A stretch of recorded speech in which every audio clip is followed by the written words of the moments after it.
Okay, spoiler alert, the rest of the show today is going to be focused on Pacific Canadian teams, so take with that what you will. Today, we are revisiting Saturday night's Battle of Alberta between the Calgary Flames and the Edmonton Oilers, wherein the Flames won 6-3, Hanifin scored 3 points, and there was a bunch of good going on for the Sea of Red.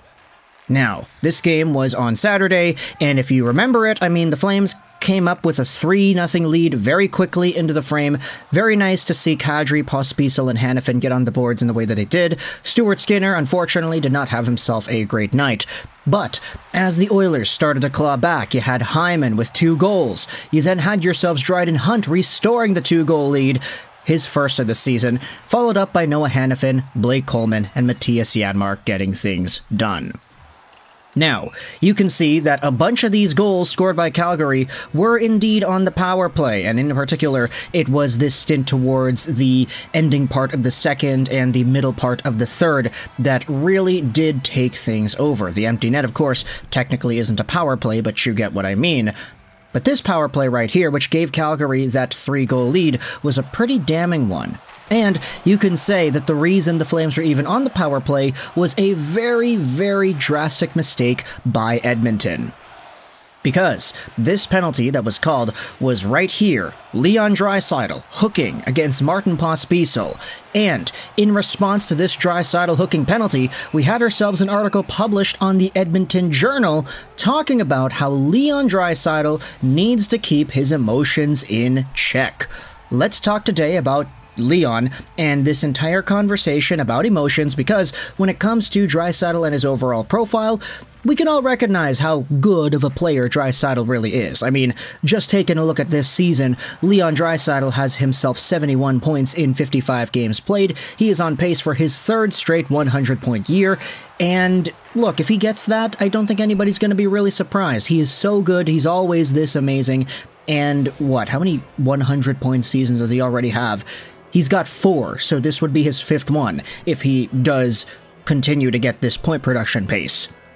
Not surprising to anybody in the room, but still, Leon Draisaitl is one of these guys whom we all kind of recognize. He plays the game with his heart on his sleeve. When he's frustrated, you know he's frustrated, but really, as a German dude, European dude, his demeanor is more so, let's just say, kind of blunt. It's in your face. Even in the media, he's a little bit pissy about stuff sometimes. He's not afraid to answer dumb questions with dumb answers in a very satirical, poking fun kind of way.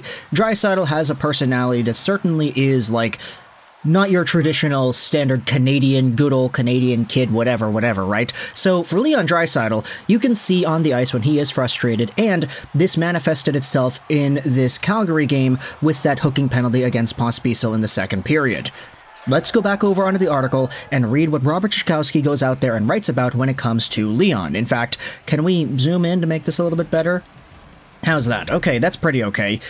You never have to guess how Leon Draisaitl is feeling. The Oilers winger rarely hides his emotions. Winger, interesting. That's how they're starting to label him. Okay, I see. Whether it's celebrating a big goal, expressing frustration after a bad shift, or even his post-game interviews with the media, passion is good. It's the byproduct of a fierce competitor who wants to win. But sometimes, like when the team is in a funk, negative body language from a leader only makes things worse. So does letting that passion result in a costly penalty. Now, that hooking call against Martin Pospisil was criticized quite a lot because it was a very unnecessary one. It was very just kind of out of nowhere, sort of uncalled for, and really you could tell that he was doing it mostly out of an act of frustration because at this point in the game, with all the penalties that were called for the Oilers and with the score being the way it was, there was already some boiling frustration from Draisaitl's POV. The article even says that Draisaitl, who was guilty of both in Edmonton's 6-3 loss to the Flames, knows that he needs to be more disciplined and self-aware while still maintaining that fire. Of course, when things aren't going your way and you lose a couple in a row, it's easy to get down on yourselves, Draisaitl said. It's something that we, led by me, can do a much better job with, and going forward we'll continue to chip away at that. There also were some comments by Chris Knobloch. We'll go out there and read those a little bit later, but for Draisaitl, it is good to see him take an accountability about this kind of thing, because we do recognize that as one of the top players in the NHL, second best in the NHL some nights even, This is one of the guys who is responsible for manning the ship. He's not the captain, he's an alternate, but that's always sort of the role there. If the captain or the alternate captain, or if your leadership core of your group is starting to falter off and lose themselves, that's when the rest of the crew starts to lose themselves. Not to use any whoa-ho ship analogies here, but Leon Draisaitl is in a position where his impact, his demeanor, can influence and can represent a bigger part that is beyond himself within the Edmonton Oilers organization, the team, the players, and the rest of his line. So, of course, he's a good player. We'll recognize that. 71 points, 55 games played. He does have a contract that's expiring next year, though, so we'll see where exactly those negotiations go. But it is interesting to note how he himself is holding accountability and how this article in particular is calling out Draisaitl, saying that he needs to keep his emotions in check.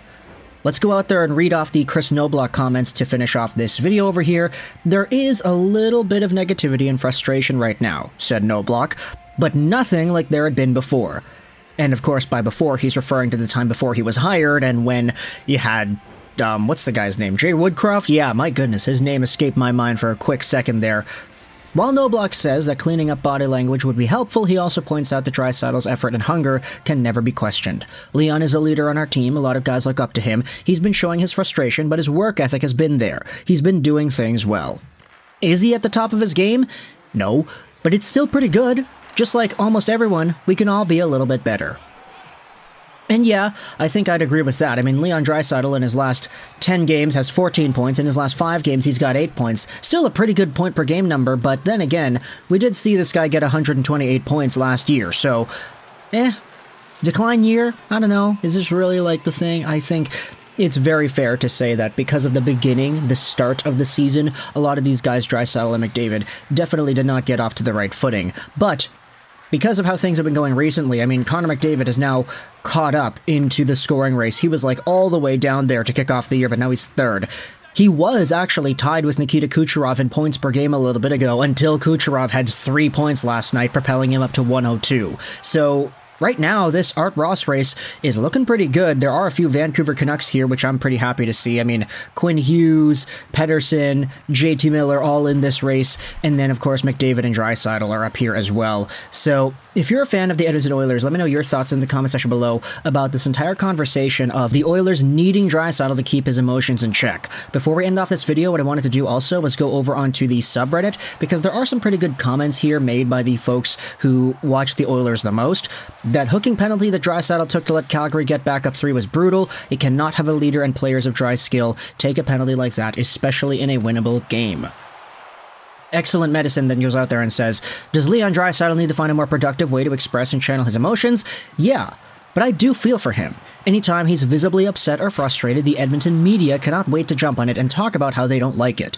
But when McDavid is frustrated, they really don't talk about it, or at least not in the same way. Even Kane doesn't really get talked about in the same way by the media, except for Rashog and his podcast. Leon has a target on his back by the media, and anytime he does something, they make their opinions heard loudly. He's a passionate guy, and he's not someone who hides his emotions. His teammates know who he is, and I doubt that it bothers them. Yes, he's a pro athlete paid millions, but he's also a human being, and not everyone is a Chris Noblock level of zen. Managing emotions is not always an easy thing. So, let me know your thoughts in the comment section below about this entire Draisaitl conversation about him needing to keep himself in check. Do you agree with this idea? Do you disagree? What were your thoughts on the penalty that Draisaitl took to give that Calgary power play, which allowed them to get back up to the 3-goal lead? Pretty damning position to be in, especially towards the end of the second period where you are only down by 2. You know the firepower of this team. You know the game's going the way it's going. That Battle of Alberta on Saturday was very crazy, but at the end of the day, this Draisaitl penalty may have been one of the big turning points that really allowed Calgary to take things to it. Thoughts in the comment section below about this entire Leon Draisaitl conversation. I hope you enjoyed this video, and bye.